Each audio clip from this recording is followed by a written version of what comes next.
और आप ये भी देखेंगे तमाम जितने भी महापुरुष हमारे हैं अधिकतर महाराष्ट्र के ही हैं, बहुत ज्यादा महापुरुष हमारे महाराष्ट्र के हैं।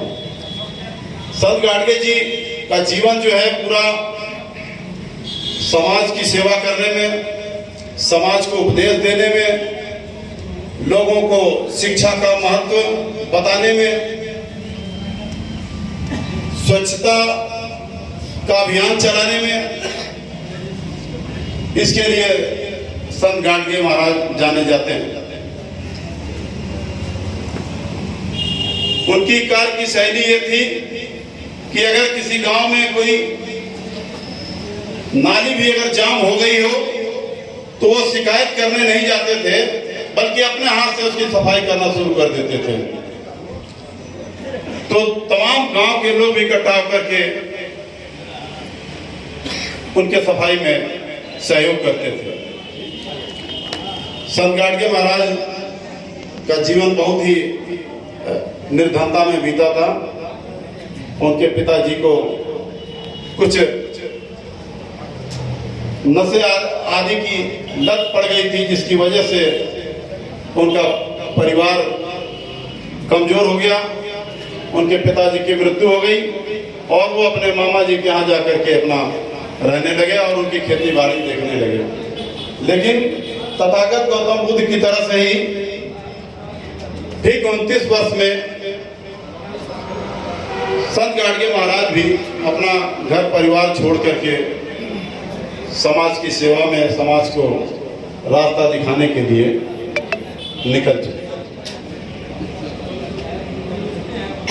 ऐसे महापुरुष जिन्होंने हमें सही रास्ता दिखाया हो, हमें ऐसे लोगों का अनुसरण करना चाहिए और अपने समाज और अपने देश को आगे ले जाने का प्रयास करना चाहिए। साथियों, आज जो all India SC/ST railway employees association के तत्वाधान में धरना हो रहा है, यह क्यों हो रहा है, इसकी जानकारी आप लोगों को होनी चाहिए। 14 अक्टूबर को महाप्रबंधक के साथ हमारी अनौपचारिक बैठक हुई थी और जो भी मुद्दे थे उस पर निर्णय लिया गया था। लेकिन वह जब वहां से जब CPO ऑफिस गया, वहां से लापता हो गया। जिन जिन मुद्दों पर सकारात्मक निर्णय लिया गया था, उन मुद्दों पर कोई कार्रवाई रेल प्रशासन ने आज तक नहीं किया। साथ ही एक बहुत ही ज्वलंत मुद्दा है पदोन्नति में आरक्षण का। आप जानते हैं कि पूरे देश में आरक्षण का विरोध लोग कर रहे हैं और जगह जगह मुकदमे भी चल रहे हैं। सुप्रीम कोर्ट में मुकदमा चल रहा है इस पे।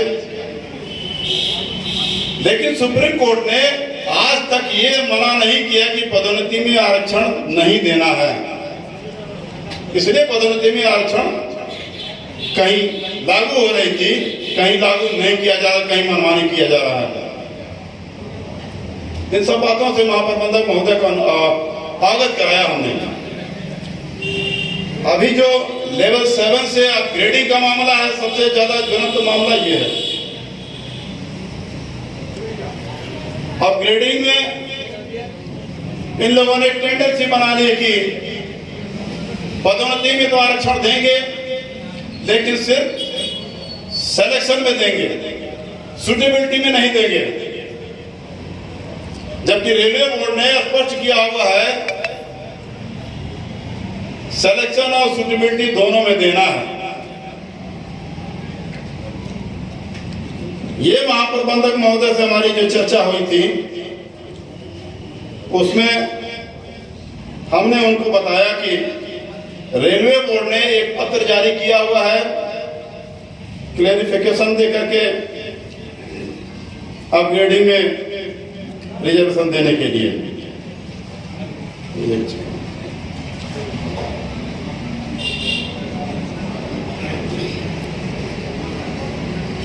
तो रेलवे बोर्ड ने 1/12/2022 को एक पत्र जारी किया जिसका सब्जेक्ट है क्लैरिफिकेशन रिगार्डिंग अपग्रेडेशन ऑफ पे स्ट्रक्चर ऑफ सर्टेन कैडर। ये अपग्रेडिंग के लिए इसका सब्जेक्ट ही लिखा हुआ है। इसके पॉइंट 3 में एकदम साफ साफ लिखा हुआ पॉइंट 3 में प्रोविजन ऑफ रिजर्वेशन, आगे जवाब लिखा हुआ है reservation will apply as per stand rule.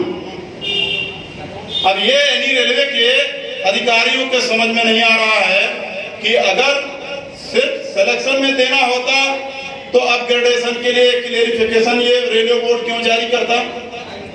Railway board ने अपग्रेडेशन के लिए अलग से क्लेरिफिकेशन जारी किया हुआ है और इसमें लिखा हुआ है reservation will apply as per stand rule. ये जब मैंने महाप्रबंधक महोदय को दिखाया तो उन्होंने कहा नहीं भाई ये तो नियम स्पष्ट है, इसको तो देना पड़ेगा, क्या दिक्कत है। तो मैंने कहा पीसीपीओ को बुला करके पूछे क्या दिक्कत है। तो उन्होंने एक दिन के बाद पीसीपीओ और सीपीओ एडी को बुलाया। इसमें मुख्य भूमिका सीपीओ एडी की है, क्योंकि जिसकी जैसी मानसिकता होती है उसी तरह का वो विचार रख